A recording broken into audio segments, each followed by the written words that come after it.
हम सभी के मन में कभी ना कभी ये सवाल ज़रूर आता है, काश हमारे पास भी पैसे होते, काश मैं भी अमीर बन पाता, अच्छे कपड़े पहनता, अपने सपनों को पूरा करता। अगर आप भी अपने सपनों को पूरा करना चाहते हैं तो ये समरी आपके लिए द ऑटोमेटिक मिलियनेयर, जिसके ऑथर डेविड पेज, ये समरी आपके लिए बहुत खास होने वाली है। इस समरी में आपके साथ 3 इंपॉर्टेंट लेसन शेयर करूंगा जो हमें सिखाएंगे कि ऑटोमेटिक करोड़पति कैसे बने। इस बुक के ऑथर डेविड पेज हमारे साथ एक स्टोरी शेयर करते हैं और बताते हैं कि जब वे पहली बार ऑटोमेटिक मिलियनेयर से मिले। बताते हैं कि जब वे इन्वेस्टमेंट की क्लास ले रहे तब उनकी क्लास में एक जिम नाम का एक स्टूडेंट था जिसकी उम्र 50 वर्ष की थी। एक दिन जिम ने ऑथर से कहा, क्या वे अपनी वाइफ के साथ एक मीटिंग फिक्स कर सकते हैं ताकि वे अपनी फाइनेंशियल सिचुएशन के बारे में डिस्कस कर सकें। ऑथर ने उनके साथ नेक्स्ट मंथ मीटिंग। जिम और उनकी वाइफ दोनों रिटायरमेंट लेने की सोच रहे थे।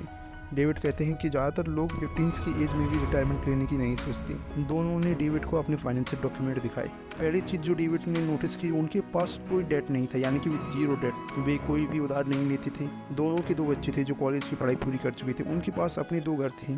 उनके पहले घर की वैल्यू $4.5 लाख थी। उनके दूसरे घर की वैल्यू $3.5 लाख के आसपास थी। उन्होंने अपने दोनों घर का लोन भी चुका दिया था। जिम के रिटायरमेंट अकाउंट में $6,10,000 थी। वहीं उनकी वाइफ के अकाउंट में $72,000 थे।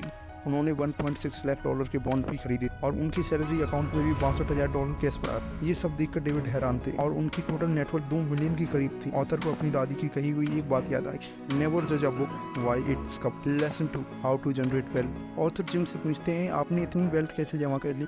जिम बताते हैं, जब मेरी पहली बार जॉब लगी तब से लेकर आज तक मैंने पैसों को सेव किया है। पर ऑथर बोलते हैं, कोई इंसान सिर्फ सेविंग से अमीर नहीं बन सकता। बताते हैं, मैं अपनी सैलरी का एक हिस्सा हमेशा इन्वेस्ट करता था। पहले मैं 5% इन्वेस्ट करता था, आज भी मैं अपनी इनकम का 15% हिस्सा इन्वेस्ट करता हूँ। मेरा फोकस हमेशा लॉन्ग टर्म गोल पर होता था। क्रिएटिंग इमरजेंसी फंड, आपको हमेशा इमरजेंसी फंड तैयार करना चाहिए। जब कोविड आया था तब कई सारे लोगों को जॉब से निकाला गया। जिन लोगों के पास इमरजेंसी फंड था वो तो सर्वाइव कर गए, लेकिन जिन लोगों के पास इमरजेंसी फंड नहीं था उन्हें बहुत परेशानी हुई। ऐसा आपके साथ ना हो, इसके लिए आपको इमरजेंसी फंड तैयार करना चाहिए। आपका जो मंथली एक्सपेंसेस है उसका डिवाइड 12 मंथ से कर दीजिए। जो आंसर निकलेगा वही आपका इमरजेंसी फंड होगा। शुरुआत में 6 मंथ का इमरजेंसी फंड भी तैयार कर सकती हैं। आपको अपना इमरजेंसी फंड एक ऐसी बैंक में रखना चाहिए जो आपको सेविंग अकाउंट से ज़्यादा इंटरेस्ट दे।